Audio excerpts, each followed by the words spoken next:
Hello friends, welcome to ProTalent and I'm Nitin Parmar. My dear students, this is the module for current affair on 25th July, Tuesday. Okay, so थोड़ा सा late है पर सही है. So what we are going to discuss on this module is this total 8 points. Current affair regularly करना बहुत ज़रूरी है. कभी कभार हम काम की वजह से, एक्स्ट्रा काम की वजह से we are not able to give you this regular module, but we ensure that पूरे वीक का मॉड्यूल हम आपको कवर करके दे दे. तो ये 8 मॉड्यूल आपके सामने है. इजराइल के जुडिशरी रिफॉर्म में क्या चल रहा है हम उसके बारे में बात करेंगे.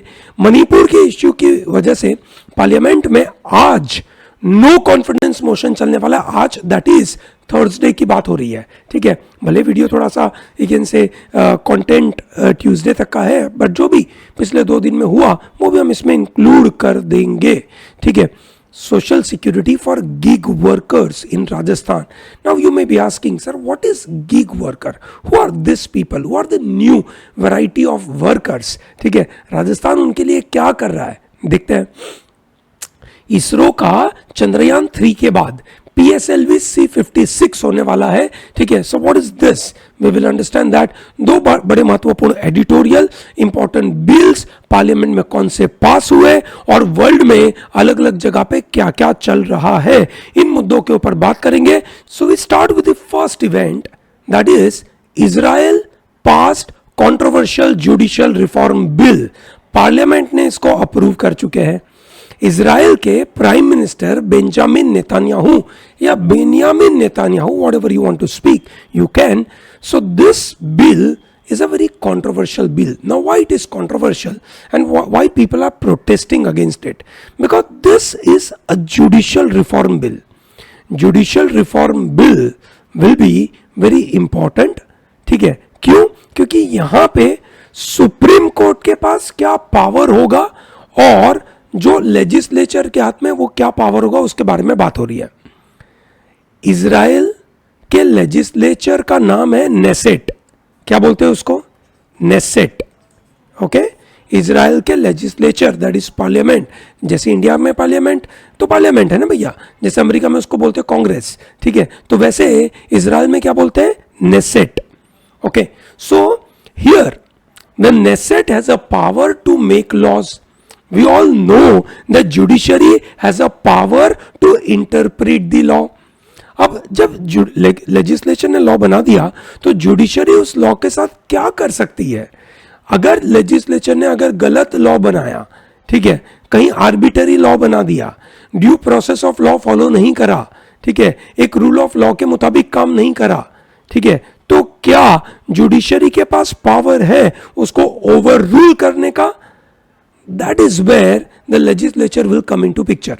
भारत देश में इंडियन कॉन्स्टिट्यूशन में आर्टिकल नंबर 13 ये बोलता है that there is supremacy of fundamental right, which means any law, any ordinance or any, you can say bylaw or any rule which is violating fundamental rights, then we can actually remove that particular part. पूरा का पूरा law नहीं निकालेंगे, law में से कुछ part निकालेंगे. ठीक है, इंफॉर्मेशन टेक्नोलॉजी एक्ट 2000 में एक सेक्शन 66A था, उसने इस तरीके से वायलेट किया था लोगों की fundamental right, freedom of speech और एक्सप्रेशन को वायलेट किया था, तो हमने उसको निकाल दिया था. ठीक है, उतने ही पार्ट को निकाला था सेक्शन 66A में. So we have article number 13.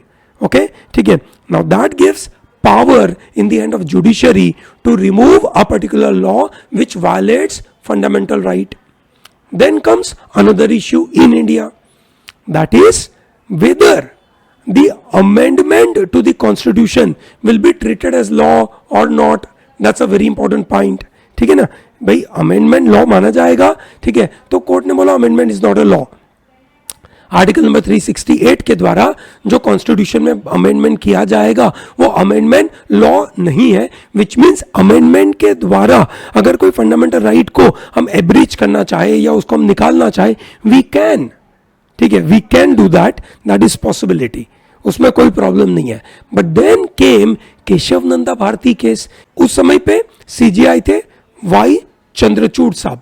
ठीक है, और उन्होंने मतलब उस समय पे 13 जज की बेंच बैठी थी, उन्होंने जजमेंट दिया that yes amendment can be allowed in any form except it should not change the basic structure of the entire constitution.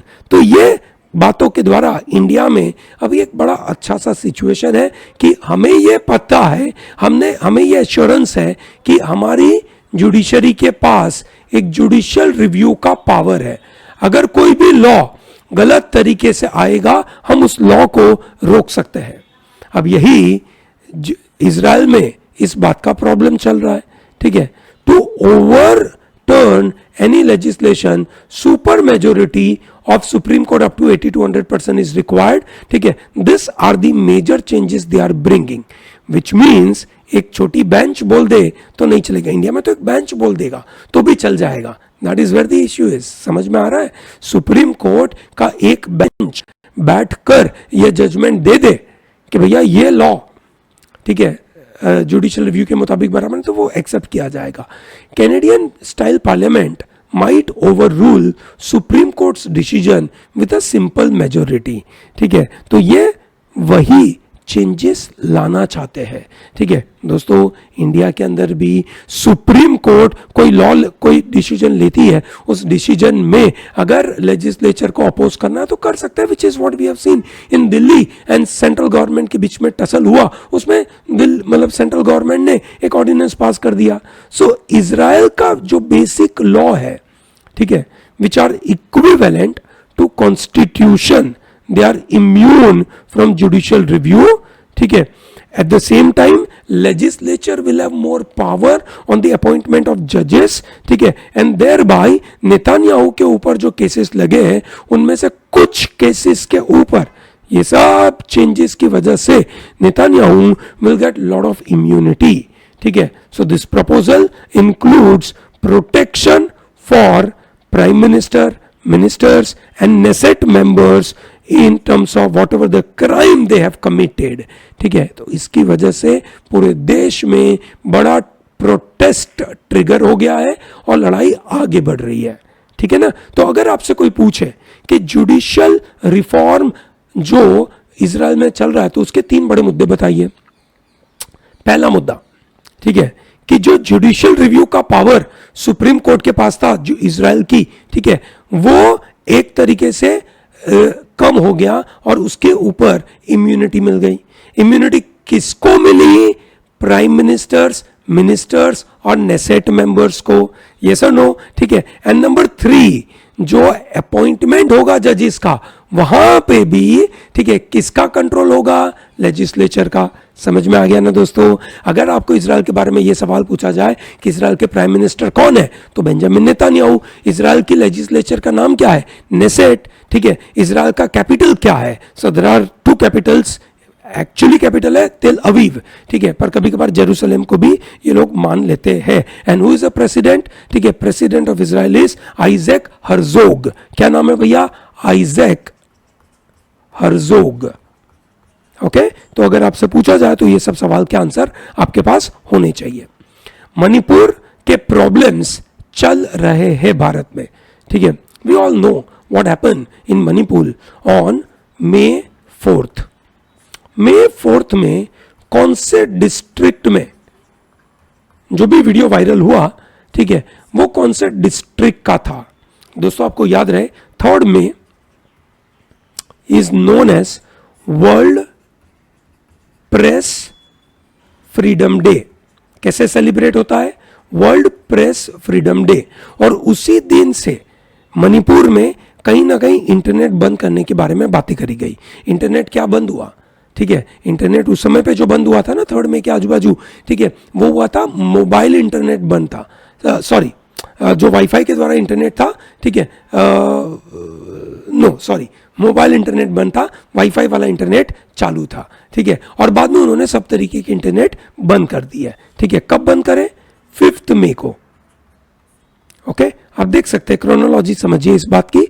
ठीक है, और May 4th को जो इवेंट हुआ उसके ऊपर नरेंद्र मोदी ने सुओ मोटो स्टेटमेंट दे दिया. सेल्फ मोटिवेटेड स्टेटमेंट था जो जरूरी था. हम चाहते थे कि प्राइम मिनिस्टर साहब जो 2.5 महीने से हमारे देश में एक सिविल वॉर चल रही है उसके ऊपर कुछ तो बोले. उन्होंने बोला, पर फिर भी उसके ऊपर डिस्कशन नहीं चल रहा है. आज प्रॉब्लम यह है कि हमने मतलब हमारी पार्लियामेंट के अंदर हमने सरकार के खिलाफ नो कॉन्फिडेंस मोशन दाखिल किया है। हमारे लोकसभा के स्पीकर ने उस नो कॉन्फिडेंस मोशन को एक्सेप्ट कर दिया है। आज गुरुवार को वो एक्सेप्ट किया जाएगा, उसके ऊपर डिबेट चल रही होगी। अभी जब ये वीडियो बन रहा था तब तो डिबेट चल ही रही है, ठीक है।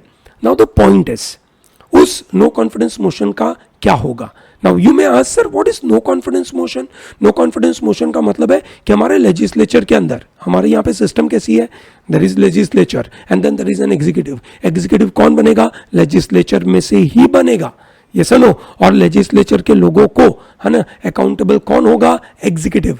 Executive is accountable to legislature. So अगर लेजिस्लेचर को लग रहा है कि एग्जीक्यूटिव सही तरीके से काम नहीं कर रहा है, जो इस केस में, मणिपुर के केस में लग रहा है उनको, तो उन्होंने से पार्लियामेंट में एक मोशन दाखिल किया, no confidence, which means we are not having confidence in this government, in this executive power.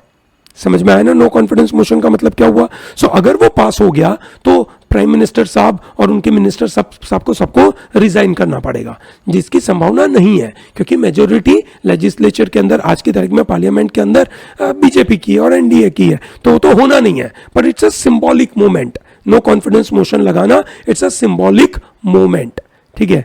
Manipur का प्रॉब्लम हम काफी रेगुलरली आपके साथ डिस्कस करते आ रहे हैं, so that is what we are discussing here once again, ठीक है। Rajasthan assembly has passed one very important bill which is now becoming an act. That will be the first legislation in the country outlining welfare measures for the platform based workers. किनके लिए? Platform based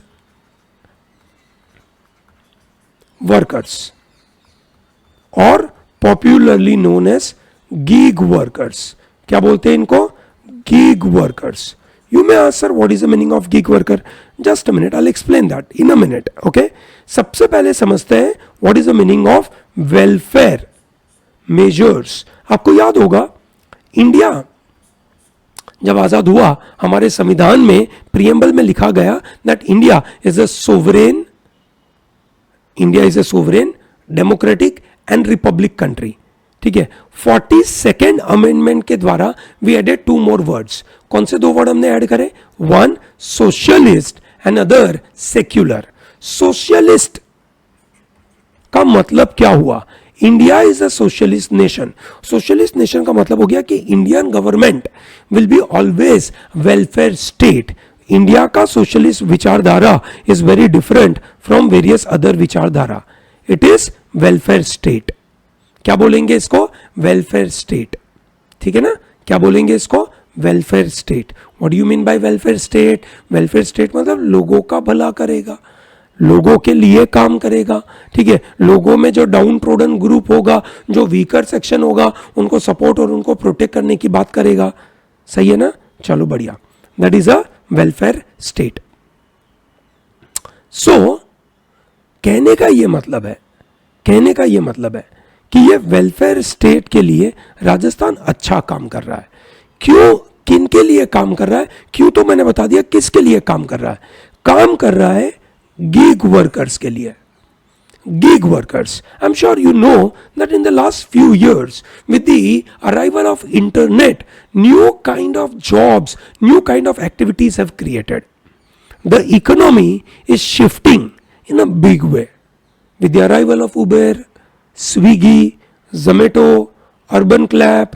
बहुत सारे लोग अब platform based worker बन रहे हैं, मतलब they associate themselves with a particular platform, ठीक है, वेदर इट इज अमेजॉन और स्विगी और जोमेटो, ठीक है, वहां पे वो ज्वाइन होते हैं, ठीक है, वहां से उनको टेम्पररी वर्क मिलता है। So this are temporary, partial, part time kind of work, ठीक है, which is known as the again say platform based worker और प्लेटफॉर्म बेस्ड वर्क, और वहां काम करने वाले हो गए प्लेटफॉर्म बेस्ड वर्कर, और उनको कहा जाता है gig economy.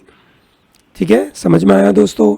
Gig economy is an economy where there is no permanent work available for a person, and the person is working for a kind of transaction based, मतलब is not getting regular salary, उसने काम कर दिया, उस काम का उसको पैसा मिल गया, दैट इज गिग वर्कर। जो उबेर में काम करते हैं, स्विगी में काम करते हैं, जोमेटो में काम करते हैं, उन सबको कहा जाता है गिग वर्कर्स।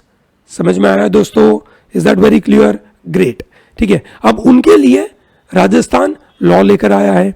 लॉ का नाम क्या है? सबसे पहले ये समझते हैं राजस्थान का ये लॉ का नाम क्या है।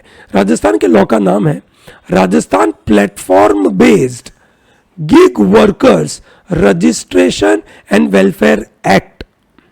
याद रहेगा दोस्तों, ठीक है, 2023 का है ये, तो ये एक्ट बनेगा तो बाजू में लिखा जाएगा 2023 Rajasthan platform based gig worker registration and welfare bill. इसको आप नोट कर सकते हैं। ठीक है, ये 24 जुलाई को पास हो गया। सो बिल क्या प्रपोज करता है? बिल का गोल क्या है? The bill is you can say applying to aggregators. This bill is applicable to whom? Aggregators. Who are aggregators? So for example Uber is an aggregator. क्यों aggregator है? aggregate मतलब सबको इकट्ठा करना। aggregator के अंदर रूट वर्ड है ना भैया, GREG, ग्रेग माने क्राउड। ठीक है, सबको इकट्ठा करना, एग्रीगेट इकट्ठा करना। किसको इकट्ठा करा? ठीक है, वो एक प्लेटफॉर्म है, उस प्लेटफॉर्म के ऊपर सभी ड्राइवर्स को एग्रीगेट किया, विच आर जनरली है ना डिजिटल इंटरमीडियरीज, जो एग्रीगेट करता है बायर्स और सेलर्स को।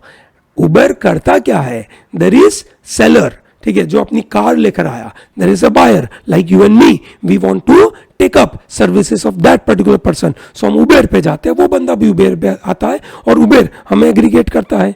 ये सुनो, ठीक है, so they are you can say aggregators. उसके लिए लॉ बनाया।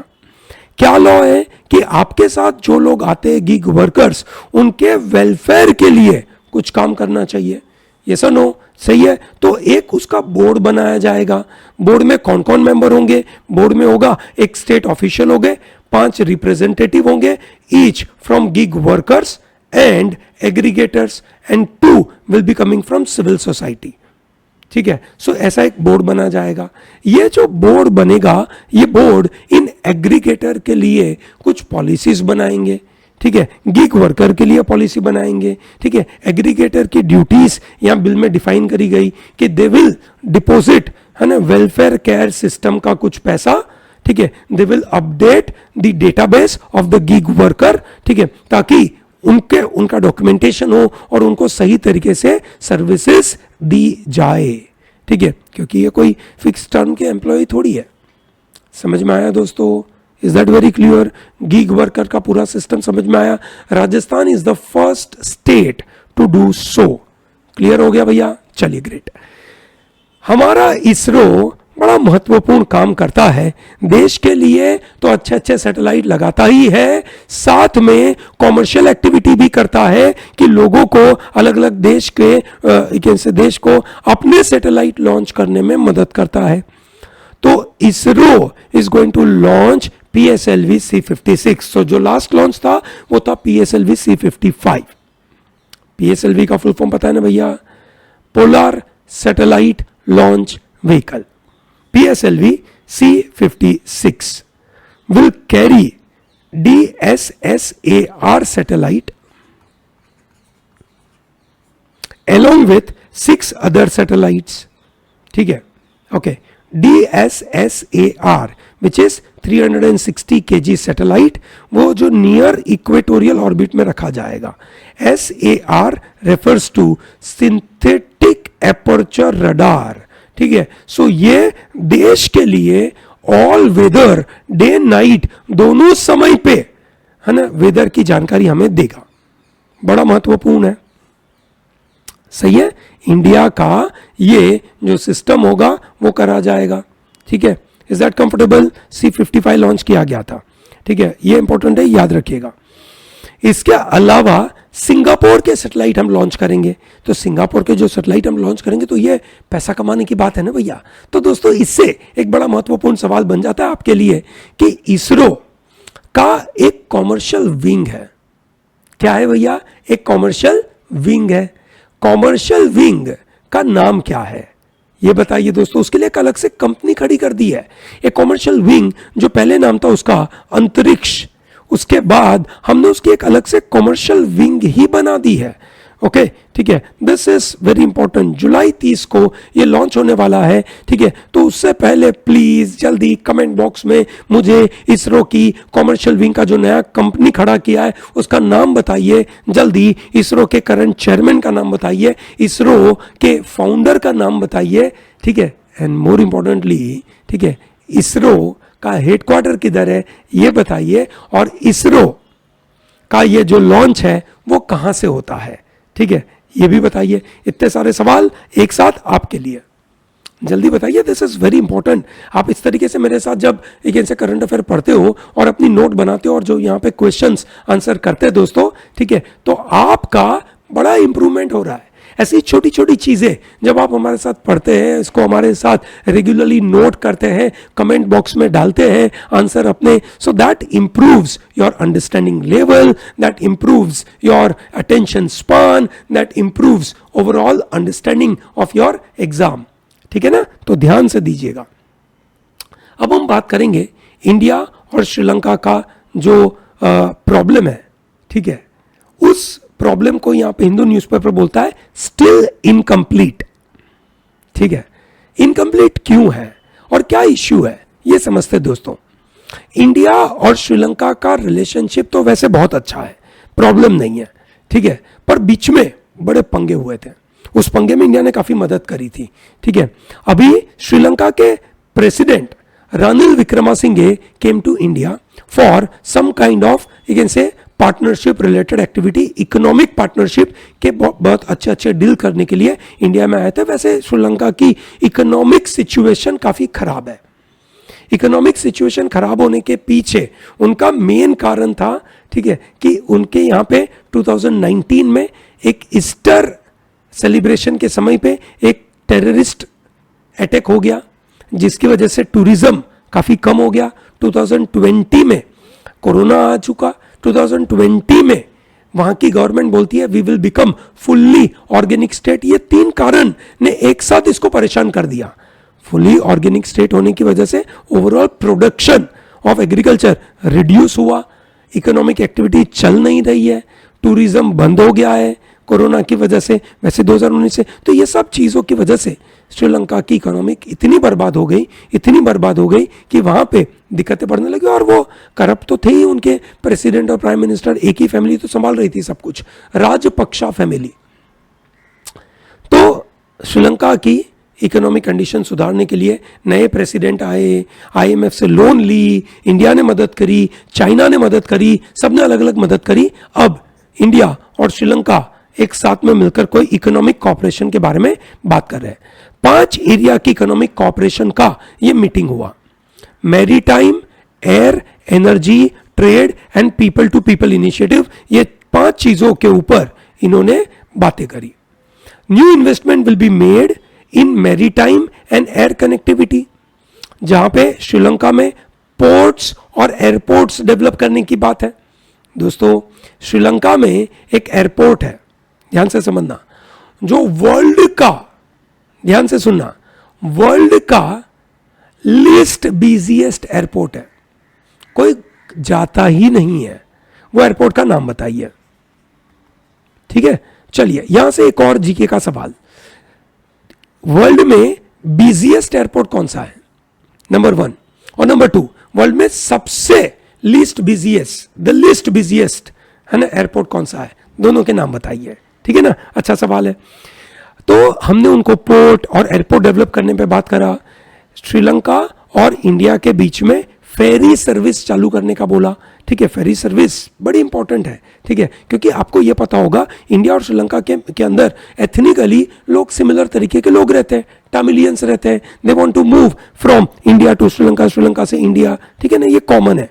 ठीक है, तो फेरी सर्विस चाहिए। ये फेरी सर्विस किससे किसके बीच में होगी, चेन्नई से कहां तक जाएगी और वहां से वापस आएगी। ठीक है ना, ये प्लीज आपको बतानी है। दूसरा सवाल है, ठीक है ना, पहला सवाल क्या है भैया, बिजिएस्ट एयरपोर्ट है ना, बिजिएस्ट एयरपोर्ट चाहिए मेरे को। दूसरा चाहिए मेरे को लीस्ट बिजिएस्ट एयरपोर्ट, कोई है ही नहीं वहां पे।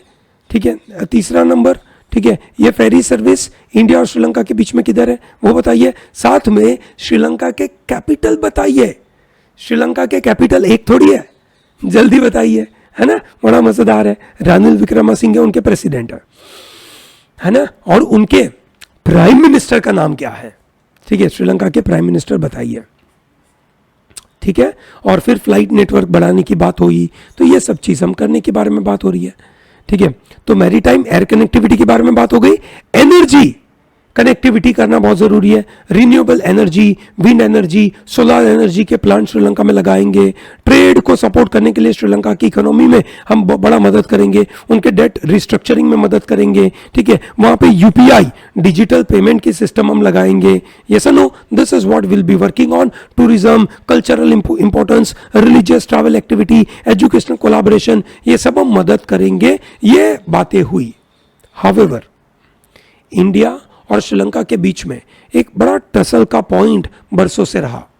प्राइमरली 1987 के पहले श्रीलंका में तमिल्स जो माइनॉरिटी में थे, सिंहालीस जो मेजोरिटी में थे। स्टैंडर्ड 9th के अंदर आपने पढ़ा होगा कि सिंहाली मेजोरिटी की वजह से श्रीलंका का कॉन्स्टिट्यूशन, ठीक है, काफी बुरा हो गया और श्रीलंका के अंदर सिविल वॉर चालू हो गई। किसके बीच में? सिंहालीस और तमिल्स के बीच में, ठीक है, और बड़ी वॉर हुई। LTTE नाम की एक संस्था बनानी पड़ी, ठीक है, जो बाद में एक टेररिस्ट संस्था बन गई, ठीक है। और इसकी वजह से LTTE और श्रीलंकन गवर्नमेंट के बीच में बड़े झगड़े हुए और सिविल वॉर हुई। उन सिविल वॉर को रोकने के लिए श्रीलंका ने इंडिया से डिमांड करा कि हमें मदद करिए। इंडिया में उस समय पे प्राइम मिनिस्टर थे राजीव गांधी, उन्होंने एक पीस कीपिंग फोर्स भेजा और वहां पे LTTE को खत्म किया। सही है। उस समय पे प्राइम मिनिस्टर कौन थे, सॉरी प्रेसिडेंट कौन थे श्रीलंका के, ये मुझे बताइए। ये मैं बता चुका हूं लास्ट करंट अफेयर के वीडियो में, प्लीज इसको नोट करें। हमारे इन सेशंस को कनेक्शन के साथ पढ़िए, रोज पढ़िए, इतना तगड़ा लेवल का डेवलपमेंट हो जाएगा तुम्हारा करंट अफेयर। ये गारंटी है भाई कि तुम एग्जाम देने बैठोगे, एक एक क्वेश्चन तुम्हारे सामने तुम्हें सॉल्यूशन देगा कि हाँ मेरे को पता है, हर चीज हमने क्लास में कवर करी है, ठीक है ना। तो ये ध्यान देना, एक एक चीज शिद्दत से पढ़ाई कर लेना, कोने कोने वाली चीज तुम्हारे लिए तैयार हो जाएगी। दुनिया की कोई ताकत नहीं है जो तुम्हें करंट अफेयर में 30 में से 25 प्लस तो गारंटी ला के देगा। इन वीडियो को रेगुलरली देखें, क्योंकि इतने कोने कोने वाली चीजें हम ढूंढ के लाते आपके लिए, बताते आपको पूरी जानकारी। और सिर्फ स्पून फीडिंग थोड़ी है, आपका भी इसमें इन्वॉल्वमेंट होना चाहिए। मैं कुछ पढ़ा रहा हूं और पढ़ाते पढ़ाते अगर मैं आपसे कुछ एक्सपेक्ट कर रहा हूं कि आप मुझे कुछ बताइए, so that helps your brain to think on it, ठीक है, develop inquiry in your mind, ठीक है, और उसके ऊपर से आप अपना आंसर देने के लिए तैयारी करोगे। समझ में आया ना दोस्तों, ठीक है। तो उस समय पे इंडिया के प्राइम मिनिस्टर और श्रीलंका के प्रेसिडेंट के बीच में एक इंडिया श्रीलंका अकॉर्ड साइन हुआ, 1987 जुलाई में हुआ, नवंबर से इंप्लीमेंट हुआ, ठीक है। उस अकॉर्ड के अंदर इंडिया ने कहा कि जो 13th अमेंडमेंट होना चाहिए उस अमेंडमेंट को इंप्लीमेंट करिए, पर अभी तक इंप्लीमेंट हुआ नहीं है। इंप्लीमेंट करने का ऑब्जेक्टिव यह था कि किस तरीके से नॉर्दर्न और ईस्टर्न प्रोविंस है, ठीक है, उसके पावर को कम करिए और कहीं ना कहीं इंडियन फिशरमैन्स जो तमिलियंस है उनको छोड़ना चाहिए और तमिलियंस को वहां पे थोड़ा एक्स्ट्रा पावर देना चाहिए, ठीक है। This is what the requirement was. It is still incomplete as per India. And जब ये इकोनॉमिक कॉपरेशन के बारे में बात आई, इंडिया ने अपनी बातें रखी और क्लियर कट बोला that 13th अमेंडमेंट करके बताइए। जब प्रेसिडेंट साहब यहां पे थे, Ranil Wickremesinghe was in India. He said, yes, we are agreeing on it. And as soon as he went to Sri Lanka, the Parliament of Sri Lanka refused to accept this matter. कि बोला अरे president साहब कुछ भी बोल के आ गए, we do not agree that 13th amendment को हम कुछ इंप्लीमेंट करेंगे, ठीक है। तो ये एक बड़ा प्रॉब्लमेटिक सिनारियो है। श्रीलंका ये मानने वाला थोड़ी है, ठीक है, श्रीलंका ये पक्का नहीं मानेगा, ठीक है। चलिए अगला मुद्दा है, ठीक है, never ending saga. This is about a dispute over governing Delhi as a union territory. Government of national capital territory versus centre of India के बीच में ये लीगल बैटल चल रहा है। आपने देखा होगा पिछले कुछ सालों से बड़े बड़े लीगल बैटल होते रहते हैं स्टेट्स के बीच में, अभी स्टेट और यूनियन टेरिटरी के बीच में है। तो एज अ लॉयर आपको इस मुद्दों को समझना जरूरी है, ठीक है। आप अपने करियर को कॉन्स्टिट्यूशनल मैटर पे अगर डेवलप करेंगे तो आपको इस तरीके के मुद्दे आपके सामने आएंगे कि स्टेट और सेंटर के बीच में जब झगड़ा होगा, स्टेट या स्टेट के बीच में झगड़ा होगा, यूनियन टेरिटरी और सेंटर के बीच में, तो आपकी जरूरत पड़ेगी ना आपको, अगर कॉन्स्टिट्यूशन का ज्ञान होगा तब। So recent ordinance was issued by President of India to create new scheme to regulate services in Delhi, and that is in the hand of central government, and that's a dispute. Ordinance is interested to nullify constitution bench के verdict को। constitution bench ने ये verdict दिया था that Delhi government has a power as an executive and legislative control over services। ऐसा तो supreme court की constitution bench बोल चुकी थी और ऑर्डिनेंस के द्वारा उन्होंने उसको नलीफाई कर दिया। याद है ना, अभी हमने थोड़ी देर पहले सीखा था इजराइल के अंदर जुडिशियल रिव्यू का पार्ट, नेसेट के पास क्या पावर है, तो अभी जुडिशियल रिफॉर्म कर क्या रहा है, पूरा नेसेट का पावर है ना ज्यादा ले रहा है ना, और जुडिशरी के पास कोई पावर नहीं है। जुडिशरी कोई भी लॉ बना दे, उसके ऊपर ये नया लॉ बना दे, तो जुडिशियल रिव्यू का पावर ही नहीं दिया गया। सो कोर्ट का पहले रीजनिंग क्या था, ठीक है, the Delhi government has an authority over appointment of postings and transfer of services, ठीक है, and services है ना is not coming under 3 है ना subjects which is police, public order and land। Union territory जो दिल्ली की है, नेशनल कैपिटल रीजन जिसको बोलते हैं, ठीक है, या नेशनल कैपिटल टेरिटरी, उसके अंदर सेंट्रल गवर्नमेंट के पास पावर है police, land and law and order के ऊपर लॉ बनाए। तो services is not coming under this 3 things, so which means ये 3 के अलावा कोई भी लॉ बनाना है तो किसके हाथ में पावर है, नेशनल कैपिटल टेरिटरी के लेजिस्लेचर के हाथ में पावर है, ठीक है। तो अब ये मैटर तीसरी बार कॉन्स्टिट्यूशन बेंच के पास आ रहा है, तीसरी बार, ठीक है। ये जो नई अथॉरिटी डेवलप करने के बारे में बात कर रही है कि जो इस सर्विसेज को रेगुलेट करेंगे, ठीक है, वो आर्टिकल नंबर 239 AA को अमेंड करेंगे और यह अमेंडमेंट पार्लियामेंट अभी इसको पावर करेगा।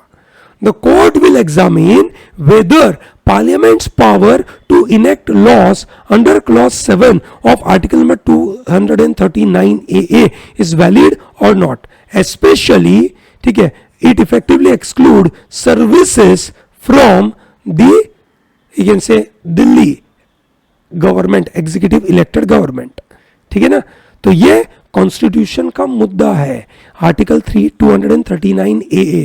कभी भी आपको इंटरव्यू में सवाल पूछा कि ये बताइए what is a legal matter happening between NCT of Delhi and central government, तो यू से कि sir this is a matter pertaining to constitutional validity of a particular power in the hand of Delhi government, which is article number 239 AA, ठीक है। उसके अंदर जो एक services का जो पावर है, ठीक है, वो किसके हाथ में होना चाहिए, ठीक है।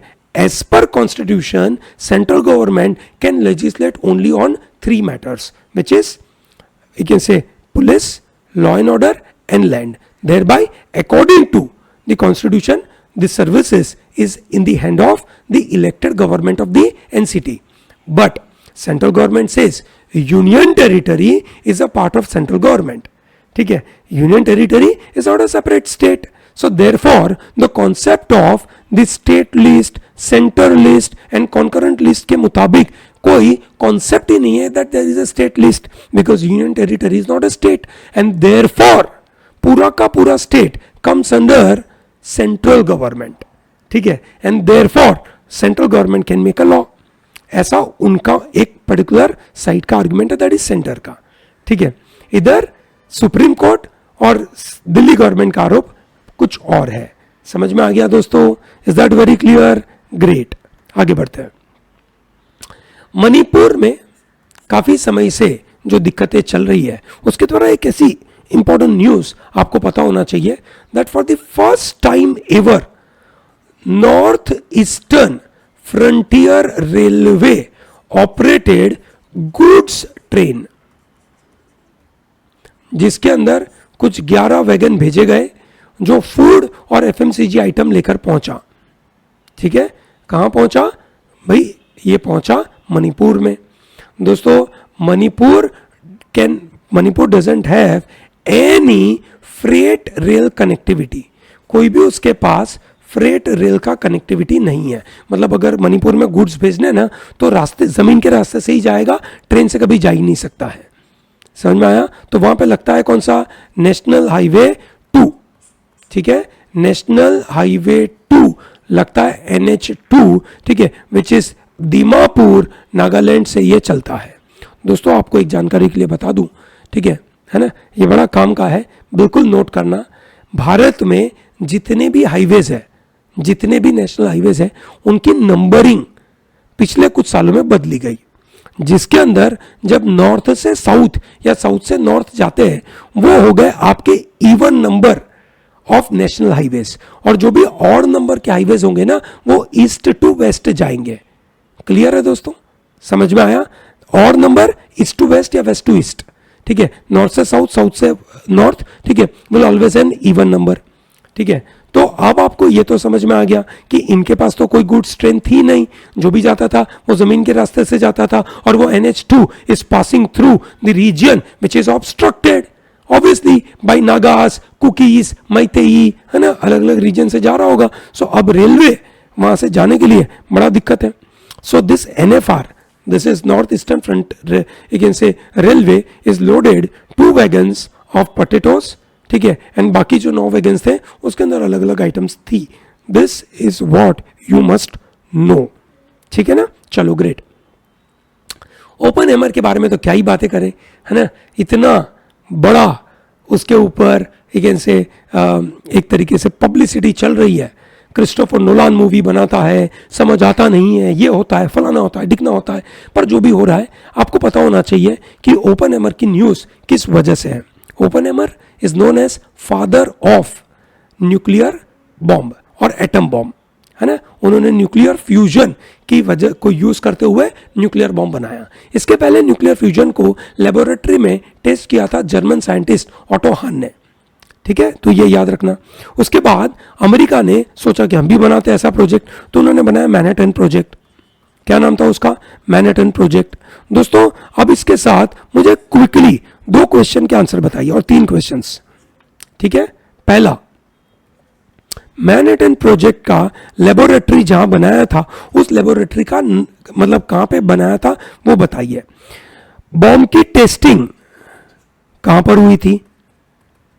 द प्लेस, ठीक है ना, ये बताइए आपको।